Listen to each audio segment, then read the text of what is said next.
The water was the color of a bruise. Mara Voss had seen a lot of ugly things in the 18 months since the Kaveth came. Scorched cities, cracked earth, the particular gray that settles over a sky when something enormous has been burning for weeks. But the lake at the bottom of Coldthorn Pass had its own specific kind of awful. Fed by snowmelt from the peaks and choked with the runoff of 2 dead townships upstream, it sat flat and heavy and nearly black, like an open wound that had stopped bleeding but hadn't started healing. She wasn't supposed to be here.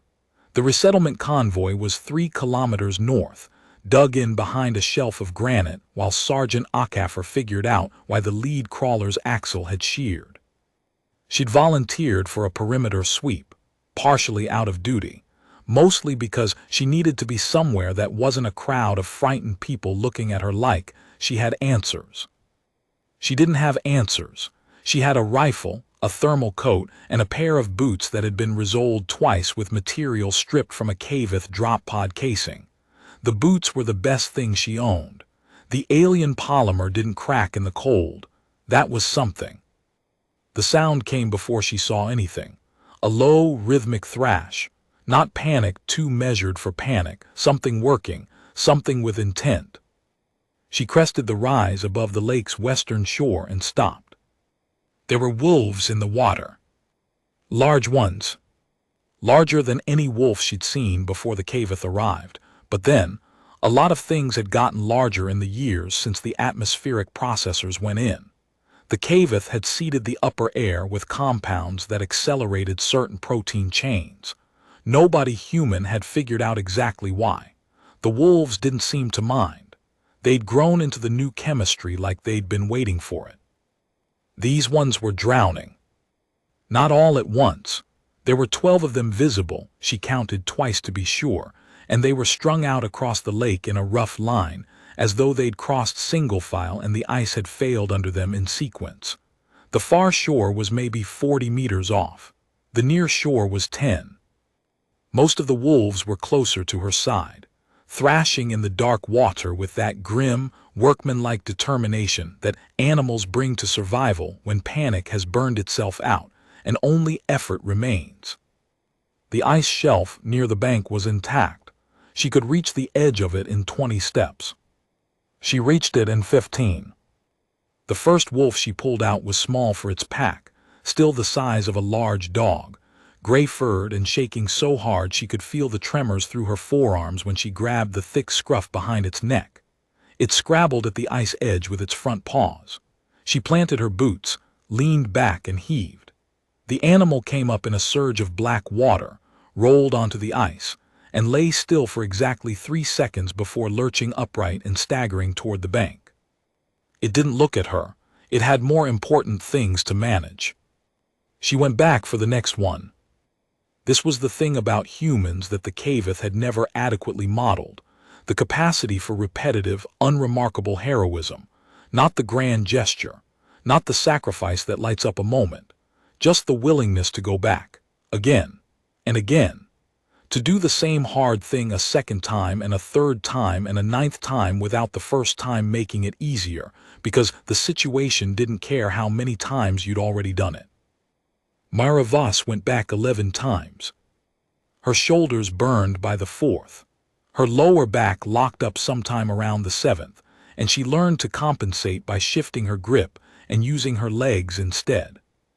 The 8th wolf fought her, snapped at her forearm, caught only the thermal coat's outer layer, tore a strip of it free before she got it onto the ice. She kept moving.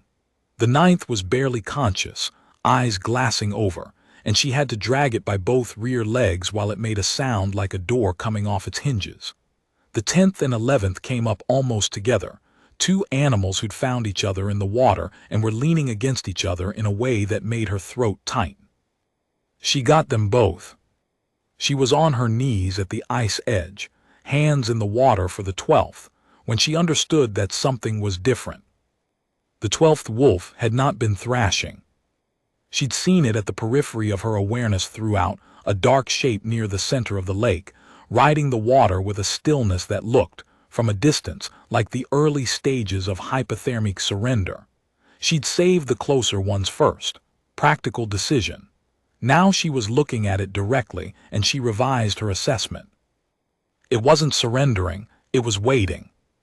The animal was enormous. Longer than she was tall, broad across the chest in a way that suggested mass rather than just fur, real weight, real bone, packed muscle under the soaked gray-black pelt.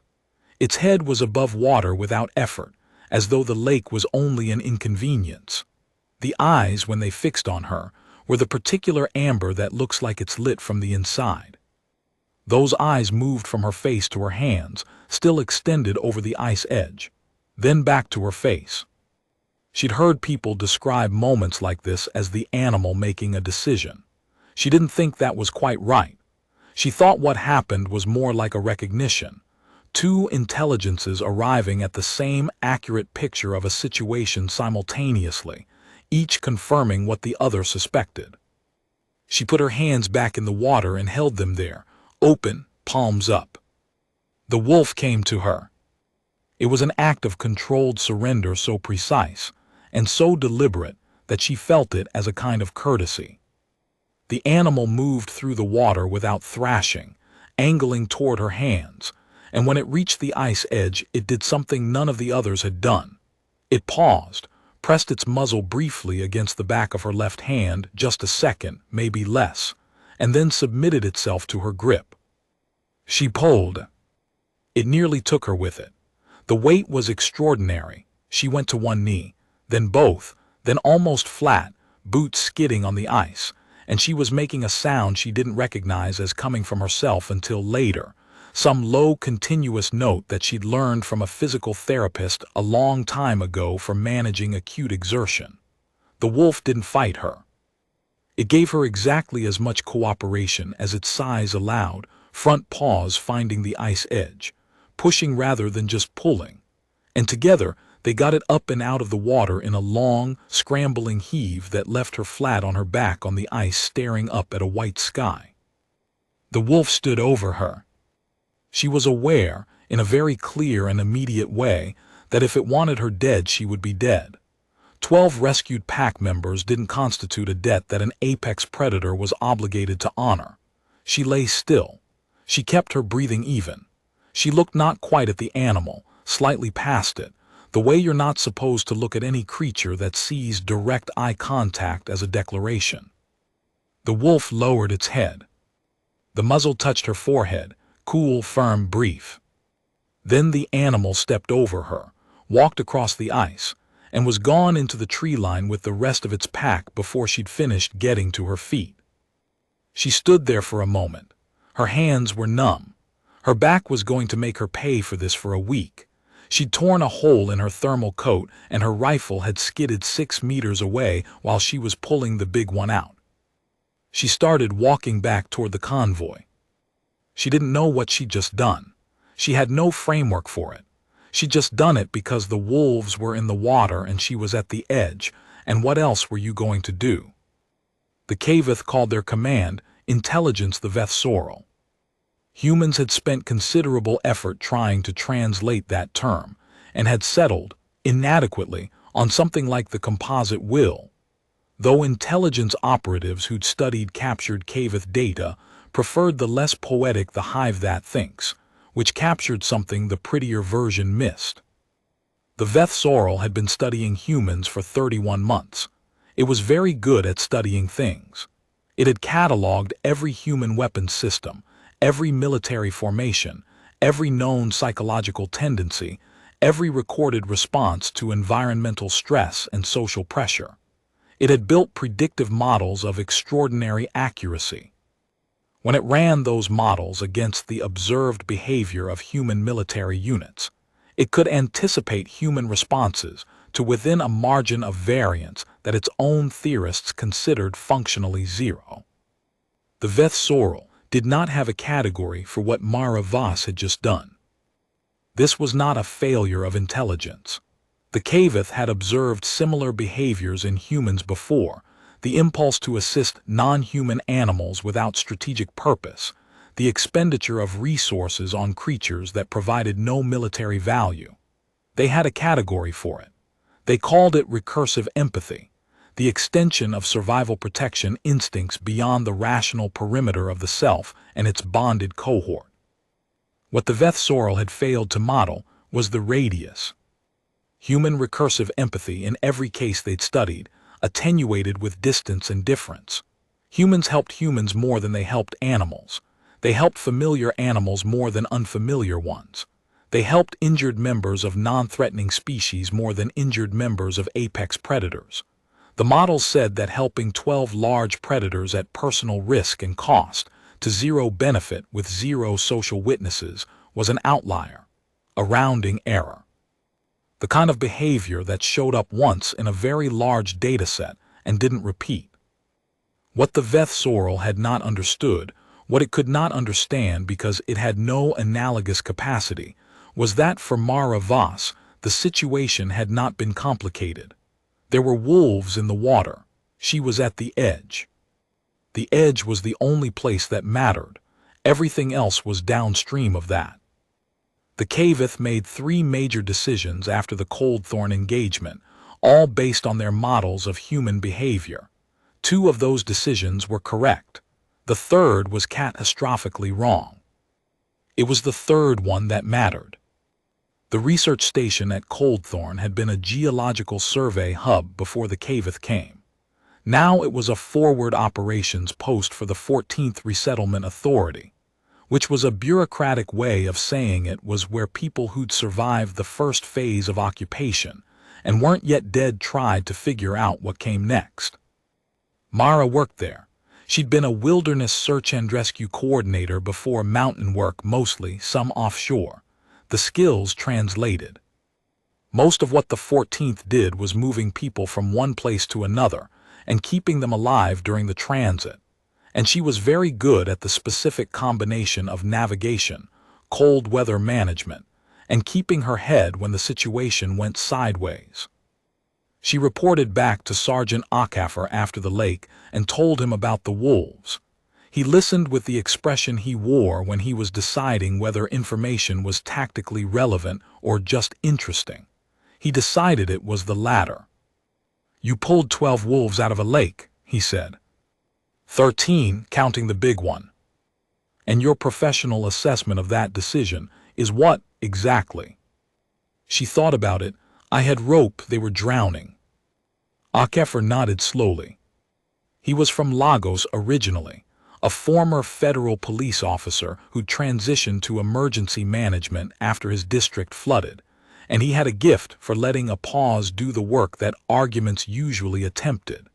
He let this one run for about 4 seconds. "Don't do that again without backup," he said finally. "Understood. And get your coat fixed. You look like something tried to eat you." "Something did." "Get it fixed anyway." The Kaveth ground unit arrived 16 days later. They came in the early morning, when the cold was still heavy enough to fog the air, and the light had that particular blue-gray quality that turned everything into silhouettes. 3 Kaveth walkers, the unit's humans had taken to calling striders, each one roughly 4 meters tall, insectal in their construction, their carapace plates cycling through the pale translucence that indicated ambient temperature equilibrium. They were not trying to be subtle. The Kaveth rarely tried to be subtle during ground operations. They had what their own data described as a decisive material advantage, and they moved like it. The research station had 9 people.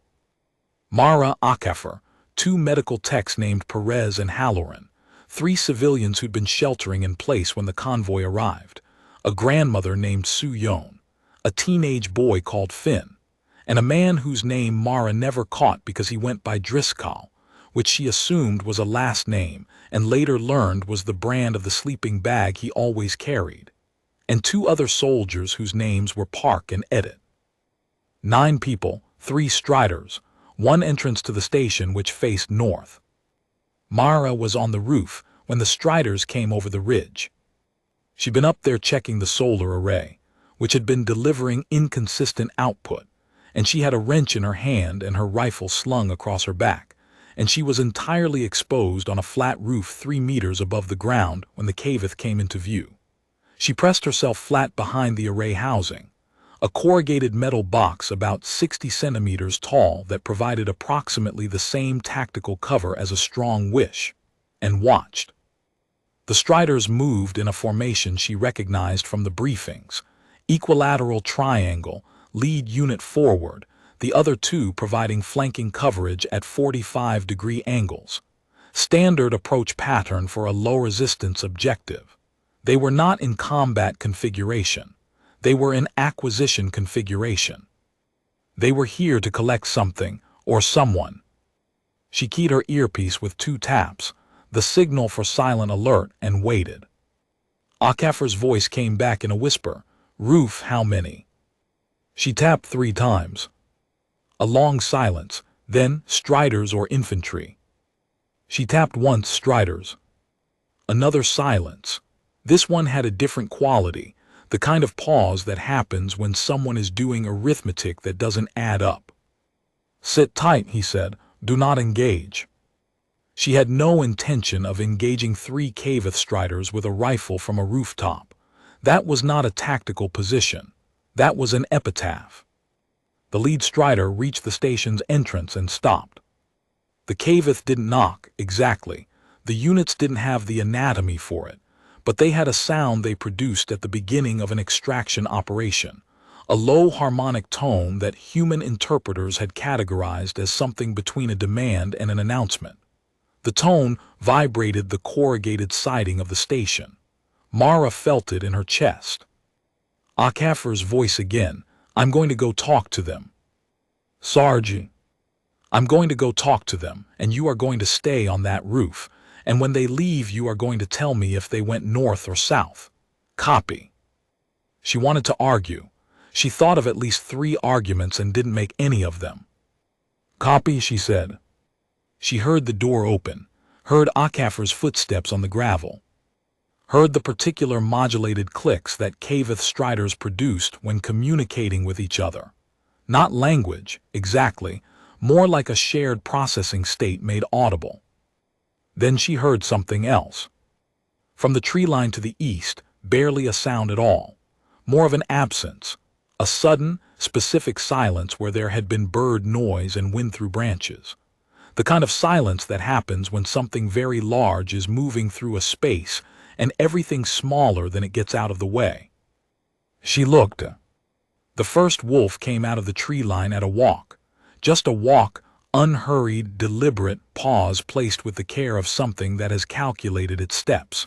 It was the gray one, the small one she'd pulled out first. It moved to the edge of the station's clearing and stopped. Then the second came out, then the third and fourth together. They ranged themselves along the eastern tree line without any apparent coordination, just emerged and stood, one by one, at intervals, until there were 11 of them visible in the gray morning light, all facing the Striders. The Kaveth Striders had extremely sophisticated sensor arrays. They would have detected the wolves before she did. The units had not moved. They were not in combat configuration, but the clicking sounds between them had changed in frequency, higher, faster, the Kaveth equivalent of what Mara would have called paying attention. Then the 12th wolf came out. The alpha was massive in any light, but in the blue-gray morning with the snow-muffled quiet around it, it was something that didn't fit inside ordinary visual categories. It walked out of the tree line and stood at the center of the wolves' loose line, and it did not look at the Striders. It looked at Mara. Directly at her, on the roof, flat behind 60 centimeters of corrugated metal. She wasn't sure how it knew exactly where she was. She didn't need to be sure. It knew. The alpha held her gaze for a moment that she could not have accurately timed. Then it turned its head, very slowly, toward the lead Strider. The Kaveth Strider produced a sound Mara had never heard from a unit before. Not the demand tone, not the processing clicks, something lower. Something that her hindbrain filed automatically under the category "Do Not Be," where that sound is coming from. The Strider took one step back. It was a small step, a recalibration. The kind of movement a system makes when its environmental assessment has been updated with new information. The Kaveth did not experience fear, not in the human sense, not in any sense their own theorists had adequately defined, but they were exceptional at evaluating threat parameters, and the Alpha was generating threat parameters that the Strider's assessment architecture was apparently finding it necessary to incorporate. Akafar was still standing at the station entrance, below her line of sight. She could hear him breathing. "Sergeant," she said very quietly, "don't move." He didn't move. The Alpha walked forward. It walked at a pace that was not aggressive and not submissive, and not anything else that fit cleanly into categories. It walked the way something walks when it has decided exactly where it is going and is simply going there.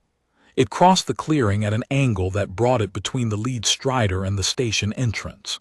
It stopped there. It sat. A wolf, sitting between a 4-meter alien weapons platform and 9 human survivors, in the blue morning, and the posture was absolutely ordinary, spine upright, tail flat, ears forward. And it was the most extraordinary thing Mara Voss had seen in 2 years of living through extraordinary things. The lead Strider's sensor arrays rotated, tracked across the wolf line, came back to the Alpha. Tracked to the station. The clicking sounds reached a pitch and then stopped entirely. The 3 Striders turned around and walked back the way they'd come.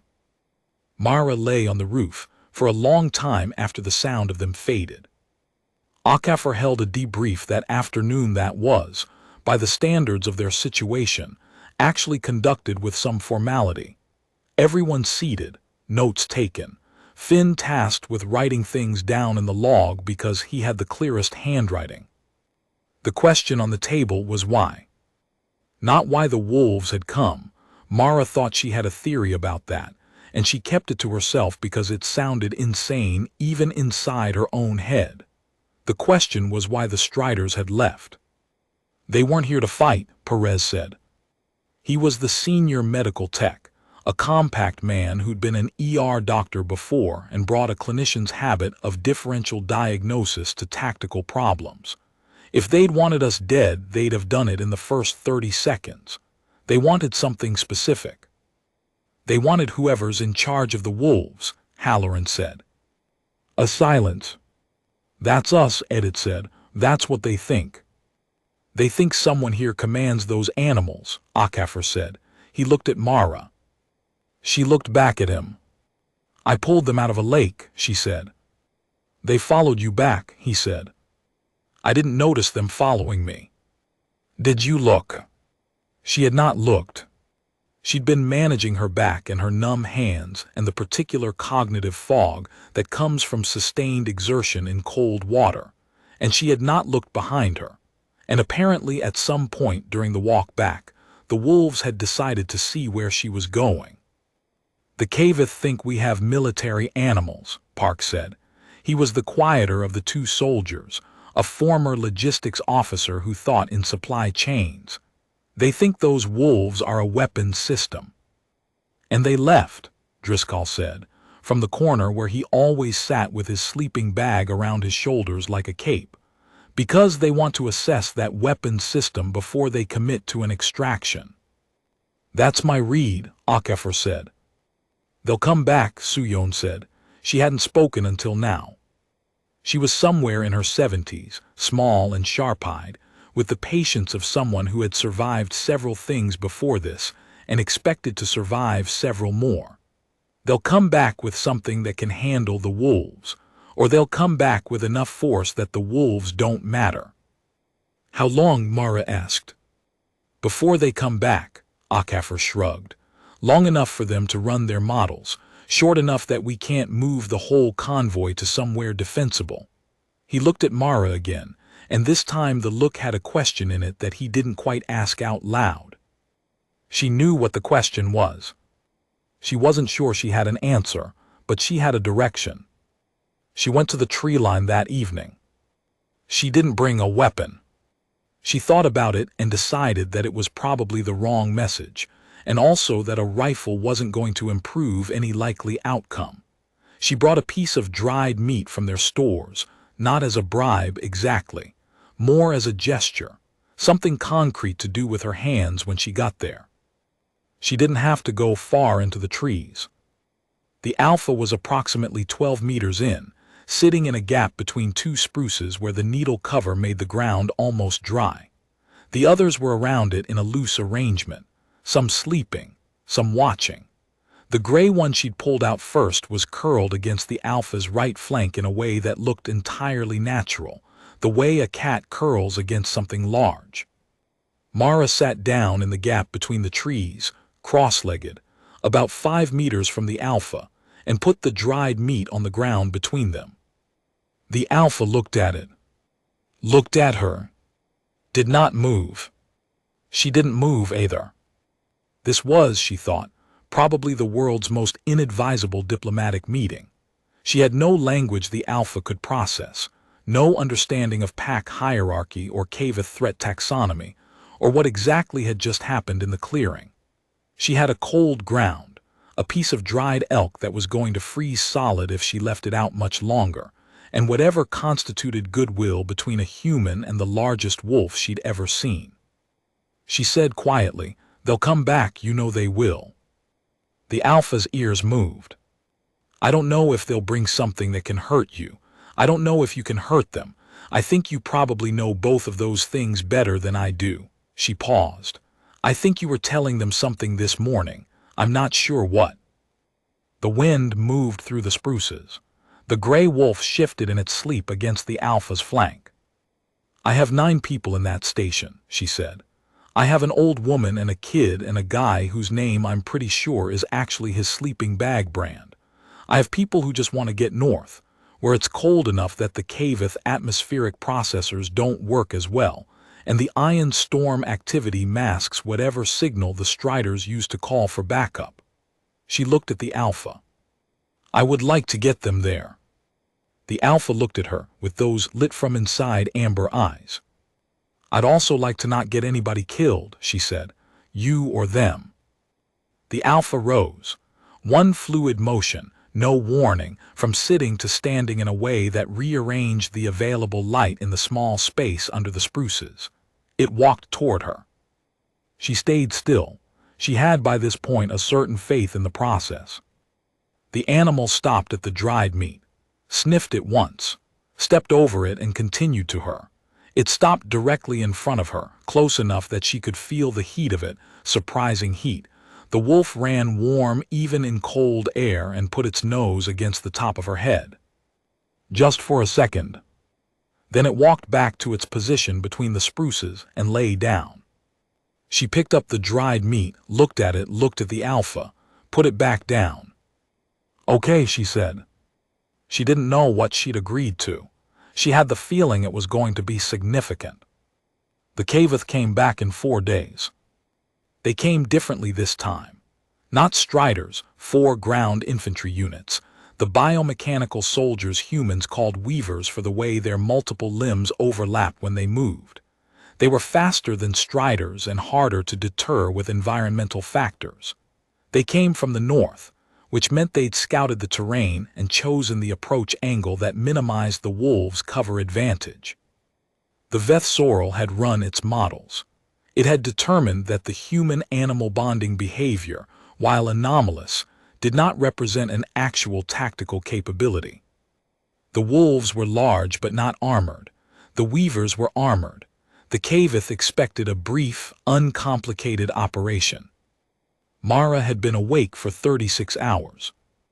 She'd spent most of those hours working, moving the civilians, establishing the 3 exit routes, checking the integrity of the eastern approach through the ravine, memorizing the topography of the ridgeline that ran above and behind the station in a long crescent. She'd also spent some of those hours sitting in the tree line, mostly in silence, mostly thinking. She had a plan. She wasn't certain the plan would work.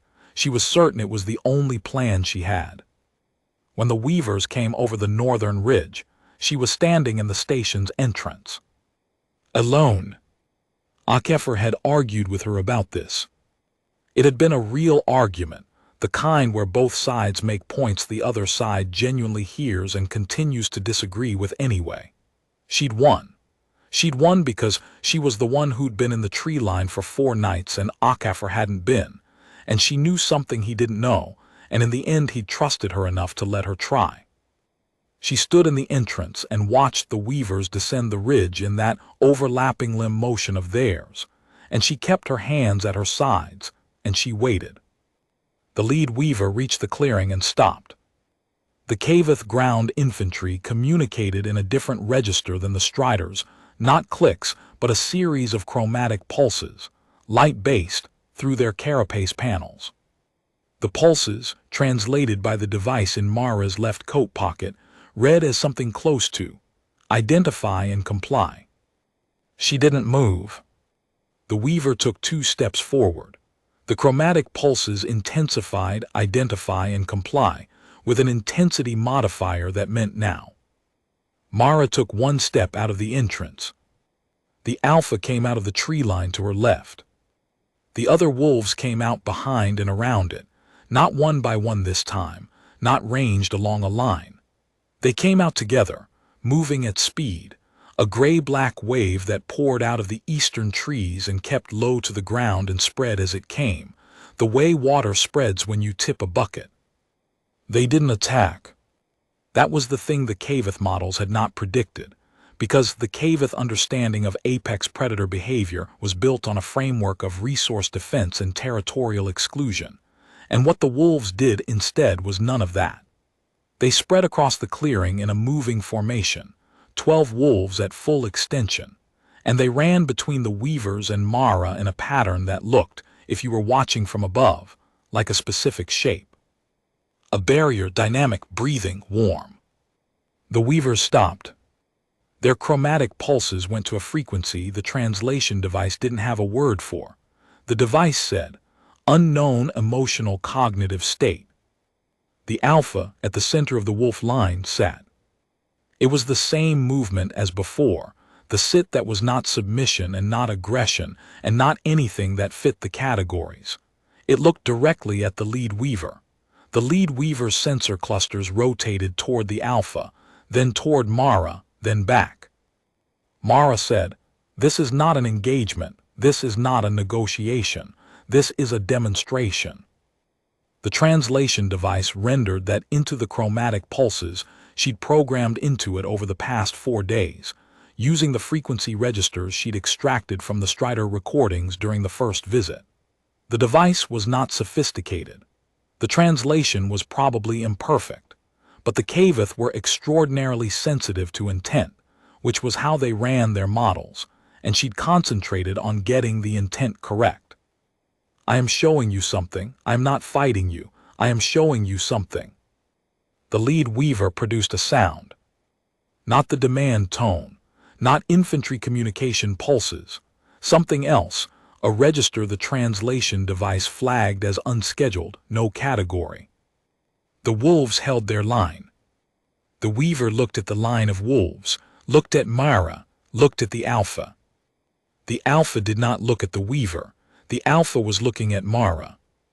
She looked back. She kept her hands at her sides. She kept her breathing even. She thought about the ice edge and the black water and the animal's weight coming up out of the cold and the brief pressure of a muzzle against the back of her hand. She thought, I had rope, they were drowning, what else were you going to do? And she thought for the first time clearly, in a way she hadn't let herself think it before. It knew. The alpha knew she was there. The alpha knew the others were dying. The alpha waited until the others were out before it would let itself be helped, because that is what the alpha does last out, first accountable, the weight of the pack carried in the body so the pack doesn't have to carry it themselves. She'd pulled 12 wolves out of freezing water without understanding who the last one was. She understood now. She said to the translation device, they protect what they choose to protect, not because it is commanded, not because it is owed, because they choose. The device pulsed it out. She said, I did not choose them because they are weapons. I chose them because they were drowning. She said, and they are here because they chose me back. The lead weaver stood still for 11 seconds. She counted. Then the weaver produced a new pulse sequence. The device flagged it as inter-unit command communication outgoing. The other 3 weavers stopped moving, held their positions. The lead weaver's chromatic panels cycled through a sequence she'd never seen in any recording, a long, slow modulation that moved from the blue end of its visible spectrum to something in the near-ultraviolet that made her eyes water. The device didn't translate it. It just said, "No category." Mara thought she knew what it was. She thought the Kaveth equivalent of something she didn't have a word for in any language she spoke. The moment when a model encounters data it cannot accommodate and has to either reject the data or rebuild the model. The Vethsorel had always rejected the data before. She didn't know what it was going to do now. The lead weaver turned. It walked back up the ridge. The other 3 followed. The wolves watched them go. Akafar found her still standing in the entrance when the weavers crested the ridge and disappeared. She was shaking, which she hadn't noticed until she wasn't doing anything else, and the shaking became the most prominent information available. "You're hypothermic," Akafar said. "I'm fine." "You've been outside for 6 hours in the wrong coat." He put something around her shoulders, his own jacket, heavier than hers, smelling of the synthetic fuel they used for the crawler. What happened? She told him. He listened the way he always listened, with the patience of someone who had decided that the quality of his listening was a form of competence. When she finished, he was quiet for a moment. "The translation device," he said. "You built that." "I had the recordings from the first visit. The frequency registers aren't hard to extract if you know what you're extracting for." "You know what you're extracting for?" "I looked it up." He looked at her for a long time. "Mara." "Sergeant." "What did they see?" She thought about it, the wolves. The line of them, warm and breathing and choosing to be there. The Alpha's amber eyes not on the Kaveth, on her. "I don't know," she said. "Wolves choosing to stand somewhere, a woman who didn't run." "And..." She pulled the jacket tighter. "I think they saw something they don't have a category for." The convoy moved north 3 days later. The wolves came part of the way. Not escorting, not guarding, more like accompanying. The way animals sometimes walk with things they've decided are worth walking with for a while. They peeled off at the high pass, where the tree line thinned and the terrain shifted to open rock, and the scent landscape would change enough to mean something specific to a pack that needed a home range more than it needed to follow humans north. The Alpha stopped at the tree line and sat. Mara was at the back of the convoy. She stopped too.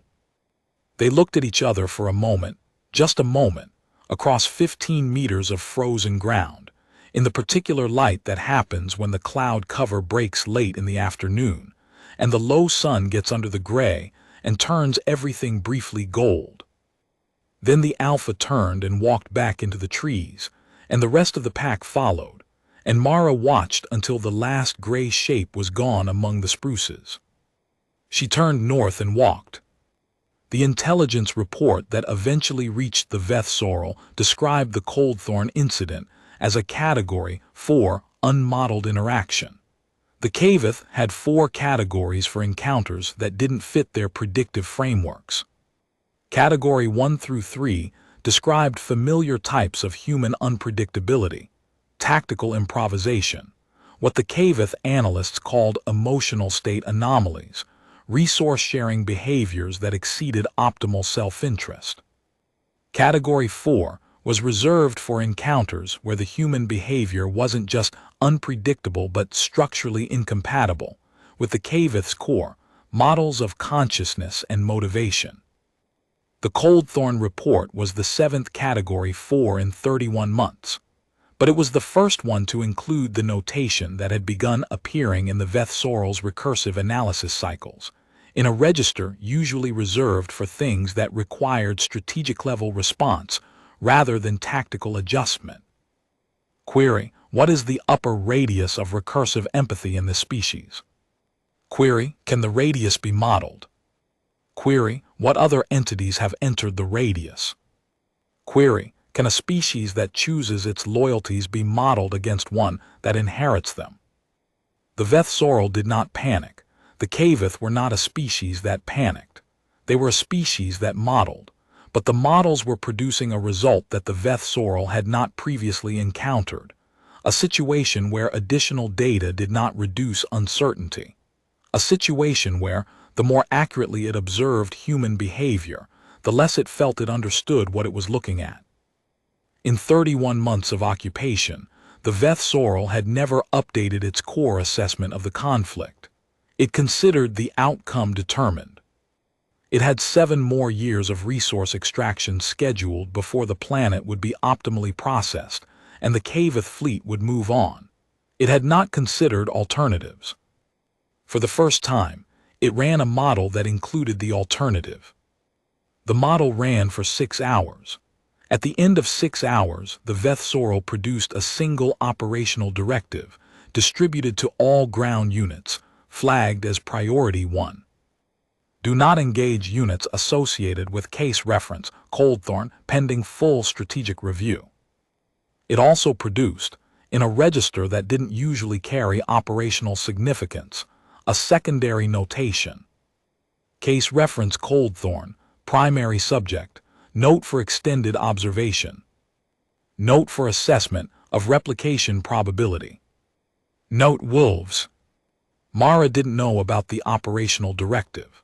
She found out about it 4 weeks later, when a Kaveth Strider unit encountered the convoy at the edge of the Boreal Plateau and did not engage, and the human military intelligence analyst who reviewed the sensor logs spent 3 days trying to understand why. By then she was in the north, where the cold was clean and the atmospheric processors had trouble, and the ion storm activity confused the Kaveth signal grid. By then she'd been asked to explain what happened at Coldthorn to 4 different people, all of whom listened carefully and came away with the same slightly altered expression. Not doubt, exactly. More like someone discovering that the room they're in is larger than the walls suggested. She told it the same way each time.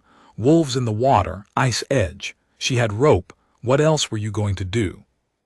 The 4th person who asked was a woman named Dr. Calloway, who had been an animal behaviorist before and was now something harder to categorize. Part intelligence analyst, part theorist, the person the military had turned to when they needed someone who could look at unexpected things without immediately trying to make them expected. Calloway listened to the whole account without speaking. Then she said, "The Alpha waited."